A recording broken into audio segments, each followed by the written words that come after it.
my name is Yuri Kasdorp, and we're back with week 3 of the GT3 VRS series. We are at the other new thing in this build in iRacing, Mugello. We're in the Italian stallion, the Lamborghini, and we're going to be doing a lap around the track. A very, very flowy track in the hills of Tuscany here. Quite tricky to keep the balance. Again, a lot of these corners more important to keep the balance right of the car and keep the speed right rather than the exact braking point. And it's all about keeping that speed up all around the track. Right, without further ado, let's get into it. Right, here we are, last sector Mugello. New track on iRacing. Nice and flowy track, but also tricky to get all corners connected. As you can see, you can run quite wide out of some corners, and the track limits is the painted curve, just like last week. In this case, the green, white and red curves. Turn 1, want to be braking close to the 50, because 100. From the left side, don't carry too much speed into turn 2, very easy to overshoot. Close to the empty cups without hitting them here. Brake at the 50 here. Again, don't overshoot.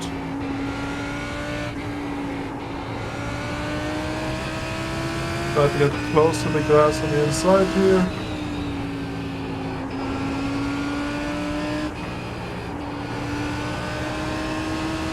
Keep the speed up here, keep the balance. And make sure to get close to those off tracks without actually going off the track, of course. And then counterintuitively, we do hit the cut tracks on the left side, on both left and right side. We'll be braking close to the 50 here. And keep the car steady until we can go flat out.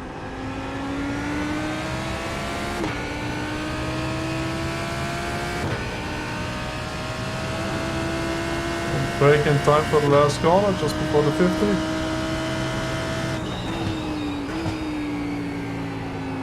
And throttle early. Again, we can run a bit wide on the exit. And that's the lap around Mugello. Alright, finally a good lap. Right, so let's have a look from the outside cam, look a bit more detail on this track. For turn 1, we just want to be getting the run straight. So we want to be running from the inside to the outside, straight line braking. Want to brake just before the 100. Again, I like to brake with one tire on the red, one tire not quite on the painted curb, because it interferes with the ABS. Try to run it just about on the track. We brake just before the 100 and then slowly get it to the inside here for turn 1. And on the throttle, you don't want to be running all the way right to the outside curb there, I found. Want to be at the outside curb entry turn 2. Careful of not going too fast here. It's really easy to miss the apex and go too deep from the first left-hander. You want to be exiting about the middle of the track here. Going too deep here will cost you too much in turn 2.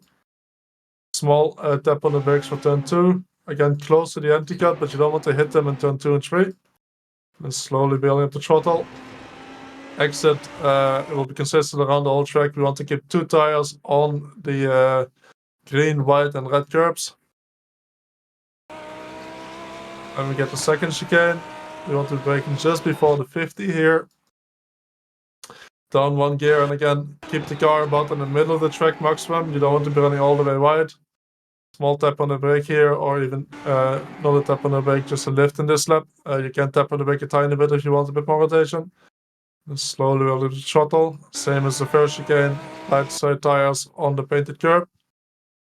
Then we get to a really tricky part here, downhill right-hander, and you want to get close to the grass on the inside here.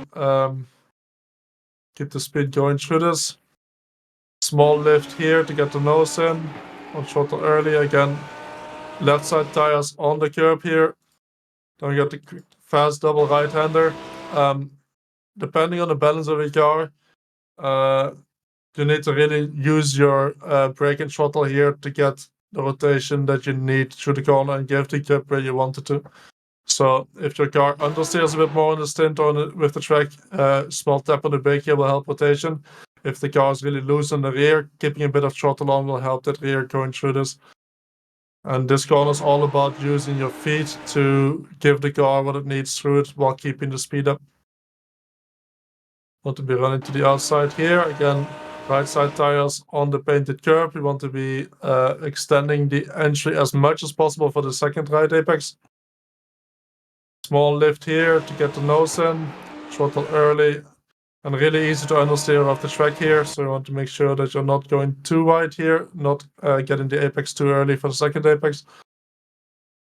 Then braking, I look at this entry here on the left side, this road coming in, and then brake maybe 10 meters after that.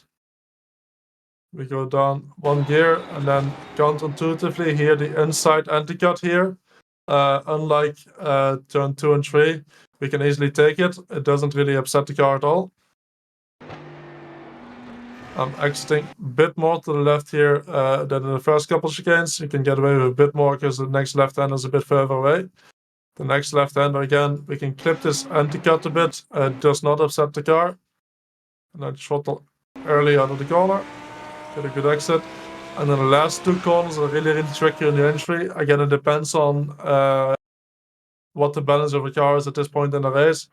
But the rear most likely will be quite loose into the corner because we're braking and turning at the same time.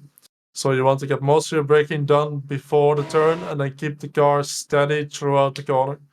So I want to be braking just before the 50 here. Again, you want to be coming from the left side here, left side tires all the way on the red. And then in the corner itself here, tiny bit of brake or even just letting the car roll will keep the car stable and then slowly building up the throttle.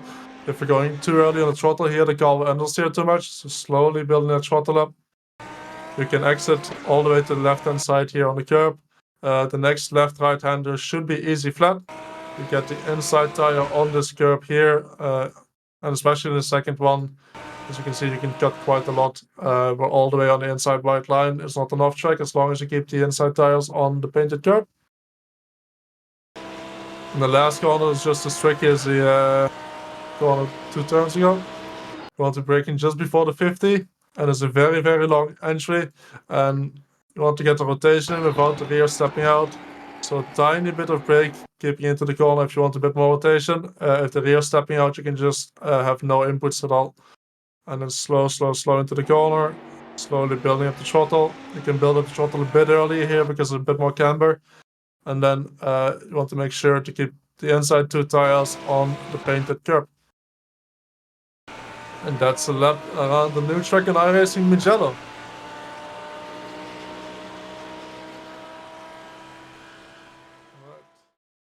Right, there we go. Another track guide done. New track this time, Mugello.